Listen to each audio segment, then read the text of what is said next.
everybody. Thank you so much for coming out. I'm colleen.cosplay, and I'm running a panel on cosplay as a side hustle. So this is how you can make just a little bit of money from cosplay. If you're looking for someone to just like squeeze the joy out of your hobby and turn it into a monetization thing, that's not me, okay? I love cosplay. I've been doing it for a while. It is my joy. These are just some things that I found out that after doing this for a few years, like, fabric is expensive, you guys. Like, wigs, expensive. And there were some things that I was already doing that was able to generate just a little bit of income to just help cover the expenses of being a cosplayer, because you can certainly do it on the cheap, but I think we all know how expensive this hobby can get. So your first question should probably be, who am I? And why do I feel like I can talk about making money as a cosplayer? I'm a cosplay guest here at Mid-Valley. Thank you so much for having me. I've been cosplaying for over 10 years, and I've been doing YouTube for 5 years. I do cosplay tutorials. I show you how to make costumes like the one I'm wearing right now. I made this one. I do convention vlogs, show you guys around the convention, and I share my experiences as a disabled cosplayer, and I also do some disability advocacy for making conventions accessible, like this lovely ramp. I love this ramp. So let's define a side hustle. Like I said, we're not squeezing the joy out of your hobbies, okay? I don't want that for anyone. The dictionary definition, apparently this is in the dictionary now, guys. So it's just a part-time job or occupation undertaken in additional to one's regular employment. So my regular job, when I'm not dressed as Supergirl, I'm actually an engineer. So I have a 4-year mechanical engineering degree. I've been working in the engineering industry for more than 5 years. That picture is me at graduation. I wore an entire Supergirl costume under my graduation robe. That's what I do to make money. That's what I do to pay the bills. Cosplay does not pay the bills. It never goes that far. It never touches the bills. This is just something that I do on the side. How much money are we talking here? I call it wig money. Okay, you can definitely get wigs for like $12, but these can be really, really expensive. Fabric can be expensive. So it's just enough to, you know, help supplement the cosplay hobby. I actually use this money mostly for subtitles on my YouTube channel. I get my channel professionally subtitled, so that's where a lot of the money goes. I'm going to be showing you guys how much I made last year and kind of like what I added up for taxes. So I made $1,303 from cosplay last year. So that kind of comes out to like roughly $100 a month. And it's kind of hard to see from out there, but I also have a spreadsheet that we'll go over. The big takeaway from the spreadsheet is I also show how much money I spend on cosplay. And I pretty much always spend more than I make. So this is certainly not something that I'm advocating for you to like become rich and famous off of. It's helping offset the cost. How to make the money? Okay, we're gonna talk commissions. We're gonna talk selling stuff. What are cosplay products you can sell to make money? We're gonna talk about social media, like AdSense, and just posting cosplay content and making money off of that. We're gonna talk about brand deals, working with brands. They can pay you money, or they'll even gift you cosplays to help with the cost, and just other miscellaneous things like teaching, guesting, what I'm doing right now, running panels, stuff like that. So let's start with commissions. Now, I did commissions for a very short time. It was something that just ended up not being for me, but I looked into it for a long time, and that's mostly because I want this to be something I enjoy. I want this to be a hobby. And for me personally, doing full commissions, this is one of the commissions I did. I made that whole costume. It felt too much like work for me. I mean, I love my dad. That's my dad modeling. He looks great. I loved doing that for my dad. But after making such an intense costume for someone else, I realized it just wasn't for me. But I do want to talk about the process I went through if that's something for you. If you personally just love sewing and don't care, you know, what you're sewing or who you're sewing for, this could be a great option. The biggest struggle I had was figuring out how to quote everything properly. How long does it take to sew a zipper? If someone asked you to sew a zipper, how much would you charge? How long does it take to pattern something? How much would you charge for that?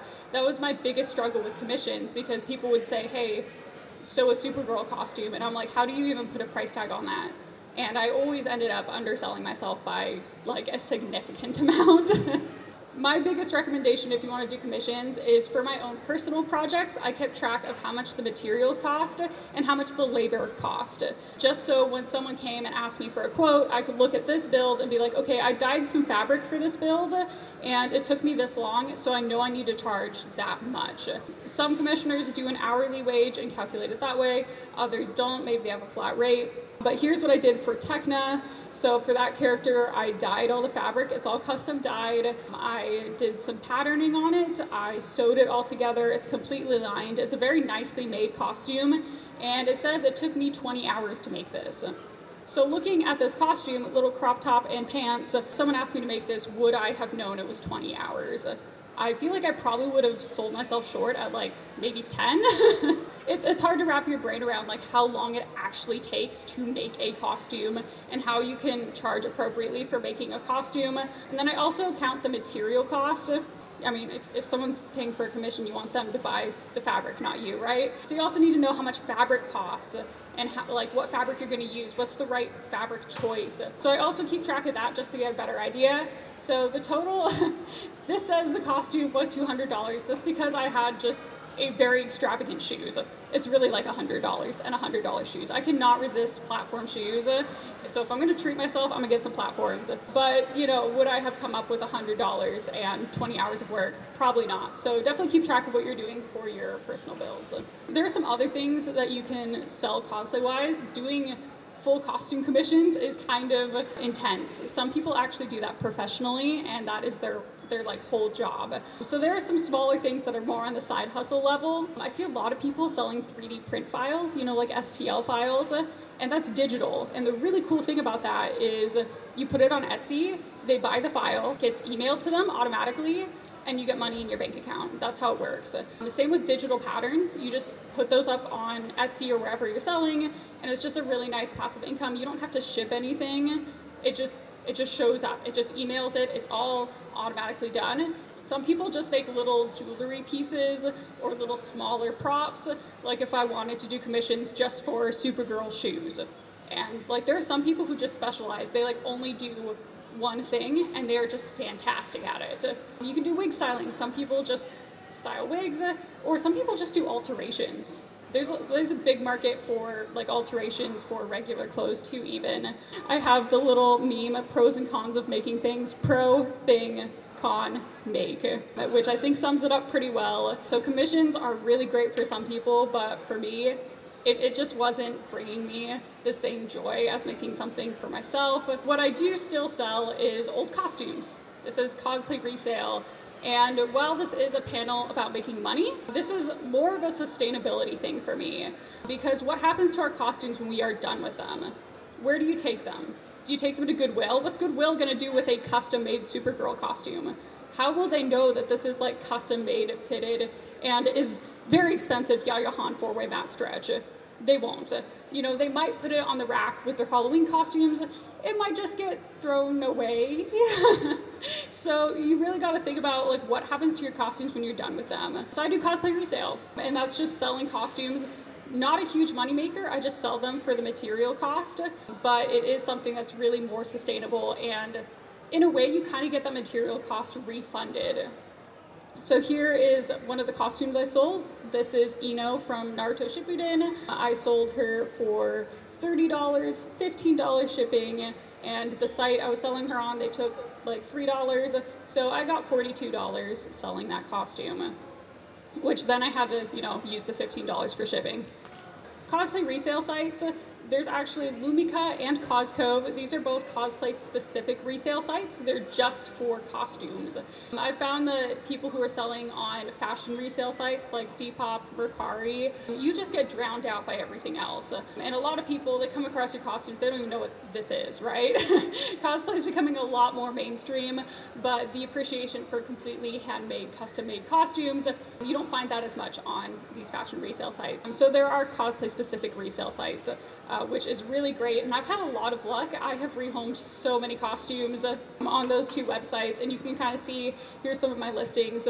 Material cost, guys, just very cheap. I'm just basically getting a refund on that costume. Let's also talk about social media ad revenue, because a really cool option is to make the costume, do social media ad revenue, and then sell it and make back that material cost. What is social media ad revenue?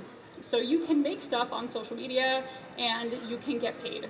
So Instagram pays you, YouTube pays you, advertisers pay you just for making the same content you would be making anyways. So I have a cosplay channel, I have a cosplay Instagram, and I make content in cosplay, about cosplay. And that stuff I'm doing anyways, just to like grow an audience and because I enjoy it. I like being on the internet sometimes. So this was a way I could make money just doing exactly what I was doing anyways. I wasn't going out of my way for these things. So there's things like the YouTube partnership program. That's how you make money on YouTube. There's the Instagram Reels bonus, which is what I'm showing on the right hand side. It was about $100 a month. Let's see, yeah, we got like 117, 120. You know, we got the TikTok creator program, we got a Twitch affiliate program. Now, you do have to sometimes qualify to get into those programs. It would be really nice if you could just sign up and make money on the first day, but you have to qualify. This is the qualifications for YouTube, which in my opinion is one of the hardest platforms to monetize on. So for YouTube, you have to have 1,000 subscribers and you have to have 4,000 watch hours within the last 365 days, which doesn't seem like a lot, but like is a very large number of watch hours. So you can see I'm actually not even there yet. I'm not even monetized on YouTube. I'll be honest with you guys.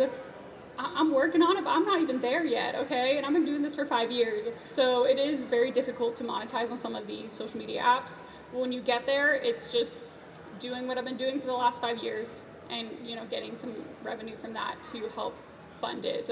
Oh, I also want to talk about brand deals. Brand deals are fun. So a brand deal is instead of, you know, making a Instagram video and having Instagram pay me, I can make an Instagram video for a brand or a company and they can pay me. They kind of, you know, aren't super consistent, right? But when they come, it's really fun. And working with cosplay brands, you can also sometimes get product if you want to, you know, kind of save money that way. Working with brands, what do I look for?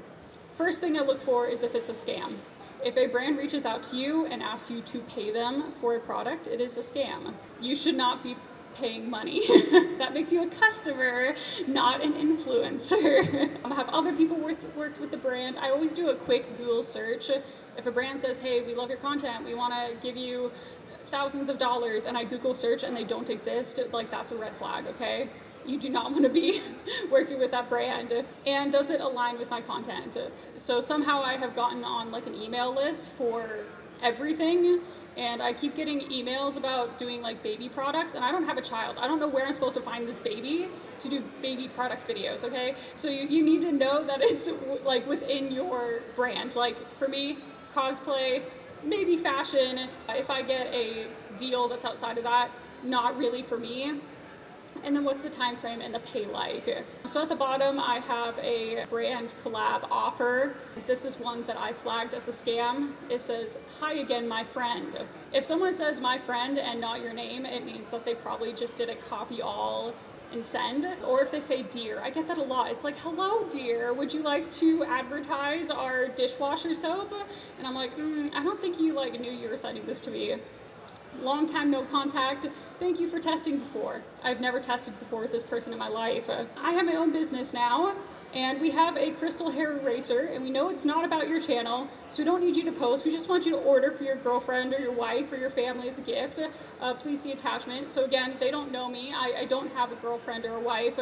You can kind of see these red flags of like, okay, bad spelling, you know, they didn't call me by my actual name, and clearly they don't know me. If I see a brand that reaches out and they're like, I saw your video about you making your Supergirl cosplay, I'm like, okay, they actually know who I am. But you want to be looking out for these red flags. You want to make sure you don't get caught in these. A lot of companies will reach out for you to collab with them, and they'll say something like, you buy the product and we'll refund you. That is also a scam. They will actually send you the product and refund you. It's just that on Amazon sellers, it's actually against their terms for you to leave a review if you got it for free. So this is how they go around the Amazon reviews, is they have you buy it, then they refund you and you leave a review. So that is them going around the terms of service for Amazon. And while you will get a refund and the product, most likely, you don't really want to be involved with that. You don't want to be involved with a company that's going outside the terms of service. So even if they do refund, I'd stay away. That you shouldn't be giving money to anyone asking for you to do work for them. It goes the other way around usually. Okay, so here's 2 brand deals that I actually did. I don't have the sound on now because I'm just going to kind of talk while it's going. So here's the first one. I did an Instagram brand deal for a company for a Star Trek sweater. So I felt like this didn't completely align with my brand. It's still cosplay-like, right? It's like geek fashion, yeah? So I wasn't completely happy with how that turned out. I ended up making a video where I just made like warmers to match. The nice thing about a lot of these brands that are just in exchange for product is they'll give you complete like freedom. If you think about how much it actually costs a brand to send you a free item, it costs them very little. So they'll give you complete creative freedom because in exchange for product, just having a video with their name on it was all they were really looking for. So then the other one is one that I think really aligns with my channel a lot better. I was given some foam and some thermoplastic, and I made a cosplay thing with it. So I made a Wonder Woman bracer and tiara. Again, I was given like complete freedom on what I make with the product. And I was really happy with how this one turned out. It was something I used and enjoyed and felt I could use. You know, a lot of influencers talk about like, I'm never gonna promote something that I don't believe in. And I think that's a really like good thing to follow. It's something that you actually are going to use, you're going to enjoy, and you would have your followers use. The other thing is at the end of both videos, I have like a discount code thing. It's called an affiliate code, where if someone uses your code when they check out, you can get a commission. I haven't really had any luck with those. I know some people like can get some money off of the commissions. I haven't had much luck with it. It's usually like 5% of their purchase if they use your code. So that's like another option. I've never had any luck with it. I've only really talked about brand deals where you are, you know, making an ad for the brand. That's what we saw, right? Like I made videos for the brand where I said, hey followers on Instagram, here is a brand, and I basically made an advertisement for them. There are a lot of other brand deals which I actually like a whole lot better. I personally feel like I'm not very good at selling stuff. Like I've never been much of a salesman. So what I really like is these other brand deals where it's not ads. Maybe you make content for someone else's page, because companies need to post stuff on their official social media, right? And here I am, I'm not only a cosplayer, I do content creation, right? So I can make a whole video. Or I've even had brands reach out and say, hey, we want to have your picture on our website. Can we buy the rights to your photo, buy the rights to some of your video? You have to be a little bit careful with that, right? You know, giving away the rights to a video. I personally don't give away the rights to a lot of my more personal disability videos because it just feels icky having other people make money off of that. But that's kind of your own personal decision. That's a thing that exists. You have content, you already made it, it's done. And people may pay to put it on their page or to use it in their advertising, or they might even reach out and have me do like an interview and we make a video together. And those are some of my favorite collabs because I get to like work with this brand and make something that they put on their page.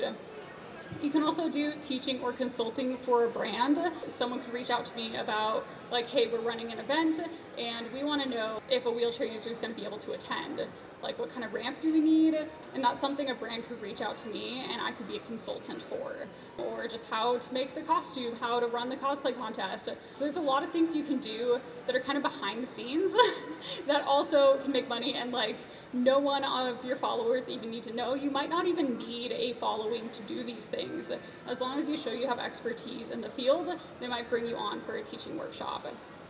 So the example I have here is I actually collaborated with the Museum of Pop Culture in Seattle. They have my photo, that's me, on their Instagram page, and I didn't post anything on my Instagram page about the Seattle Museum of Pop Culture, but you can see that I'm on their page. Now we're going to talk about the money part of brand deals, now that I've talked a lot about being picky about them, because like I said, like if I'm not going to enjoy it, like I don't want to do it, okay? I have no joy from advertising dish soap dispensers to my followers. How should you be compensated? The thing is, there's not really a standard. Brand deals are a fairly new idea for influencers, like just for regular people. This is a fairly new industry that we are paying influencers to make stuff on Instagram. So there's not really any set rate. The way that I determine it is I sleep on it for a day and I say, is what they're giving me enough for me to do this? Because that's like the basic question, right? Am I getting enough for me to want to do this for this brand? Because if they're giving me like a product that I really love and I know I'm gonna use, like maybe that's enough. If it's a product I'm like, I agree with this product, but it doesn't have that much like value, I'd need to be compensated more, then we can kind of talk to the brand. Definitely don't get intimidated if a brand's like, you should do this for free. You can be like, I slept on it and I don't think it's worth it to do it for free. And you can come back to a brand and say that. You can also, sometimes I just think of an hourly rate and how many hours of work it would take. Some people just use like minimum wage to kind of get it into their head, like, okay, they want me to make a video for their $12 wig. They only want to give me a wig, 10 hours to make a video. That's like $1 an hour. That's not for me. So below I have an email. This is another brand I didn't take. $20 and 1 free wig for 5 pictures, a video, and the 30 words. So getting the wig, making 5 full pictures, making a whole video, and doing a 30-word evaluation for like a $20 wig plus $20. And you would not be wrong for taking that. Like I would not shame anyone for taking that. But for me personally, is it worth 20 bucks for me to get into a wig, which I don't know if you've worn one of these, but they're not super comfortable. Take pictures, take video, write an evaluation, like for 20 bucks. Like I can think of easier ways to get 20 bucks, like just working more at my actual job.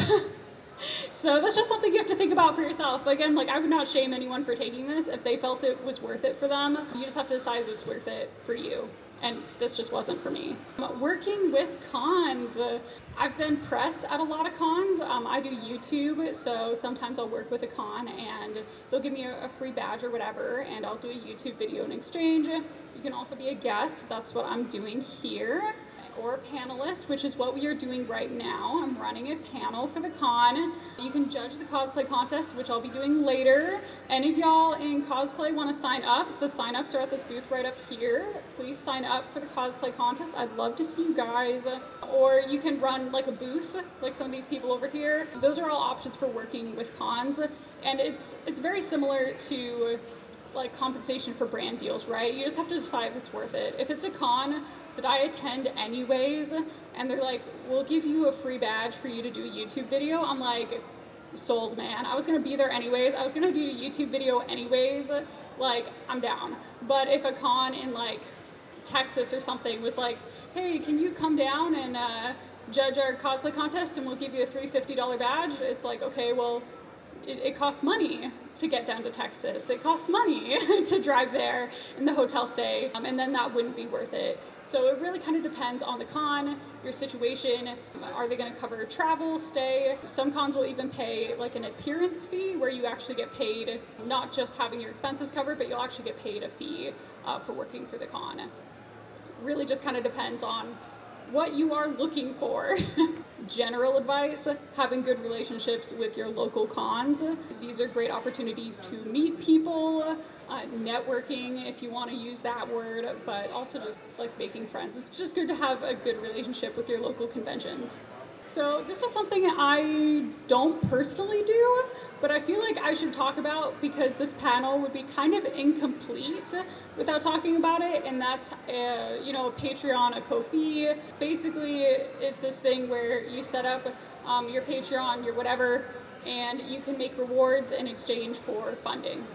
So for an example, I could say if you pay $5 a month, I'll give you behind the scenes videos, I'll give you digital patterns, stuff like that. So this is, I think, actually the most popular method for cosplayers to make some money, is they just start this up and they say, hey, I know you all said you really wanted this costume, this is how much it's going to cost, and if you want to crowdfund this costume, I will give you rewards.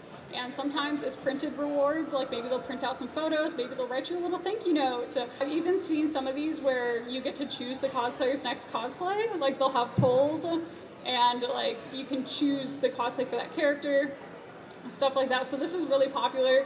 The only reason I haven't done it is I just feel like I'm so overwhelmed with all my other content that I couldn't give good rewards, and I'd want to give, you know, really good behind the scenes content, or, you know, maybe extra YouTube videos, early access shout outs. And the people who do this, like, some people are able to basically go full time with some of this funding. I just don't have that time currently. Okay, so here is just a list of how much I made last year. You are required to report your income, and this is not an exception. I see a lot of rumors going around that, like, well, I only made this much money, so I don't have to report it for taxes. That's not really backed up by factual things. If you're making income, you need to report it on your taxes. So I basically just kept track of how much money I was making throughout the last year, and I changed all the companies for just brand in general, because I didn't want to look through contracts and see what I could say and what I couldn't. Oh, that's what I forgot to say. Read your contracts. For all of these things above mentioned, like, read your contracts, please. There's a lot of stuff in there that's legal speak, and it's really annoying. You can get in big, big trouble if you do not read your contracts. I did this one contract that was like, yeah, if you dispute this, you have to come to court, like, in Europe. And, like, that's a good thing to know. Like, I'm not going to dispute it. I had no problems. But that's something you probably want to know before signing off with this brand. If you have problems, you need to get to Europe to dispute it in court. Other things that are really important is things like a non-disclosure agreement or an NDA. You might not be able to talk about certain things. Like I said, I put brand in instead of the actual brand name here, because I'm not sure I'm allowed to talk about how much the brand gave me at a panel. There also might be, like, a statement that you can't work with competitors. So if you're working with a certain brand and there's another brand that's really similar that reaches out, you want to know that before you take, you know, a sponsorship from that brand. So just, like, I know it's annoying, but read your contracts. So looking at the money that I made last year, you know, sold some photo rights for a brand, that was $50. I sold a cosplay for $80. I sold a prop for $50, so I made like $180 that month. Which sounds like a lot, but that does not have the shipping cost included. So then I have cost on the other side. So I paid for subtitles, and I paid to ship the costumes. So that was like $120. Didn't really make that much money, but as I said, you're not really making money from this. You're just offsetting cost. I started doing the Reels bonus, like $100 a month for Reels bonus. I sold some costumes again. I got $250 for a brand collab. I think that's the most I've gotten. Guys, there's really no limit or minimum for this. It's just what you feel comfortable with. And I know some people who, they won't do any work in exchange for product. They're like, absolutely not, I will not work for free. But I'm like, I don't know, if it's a product I really like and it's in my cart anyways, I see that as, like, you know, a win-win. You just take it out of my shopping cart and you can send it to me, right? But I did want to leave a little warning about this. For those who are not super deep into the social media world, which, like, good for you, it's not always great over here. There's no longer a Reels bonus. It's something they were only running in the US for a short time and then they stopped it. So if you saw, you know, back here, it was like $100 every single month that I was making on Reels bonus, and I was using that to pay for subtitles for my YouTube channel. So that just, like, leaves. Any of this can just leave at any time for whatever reason. It can just gone. And Instagram didn't even really give a lot of warning.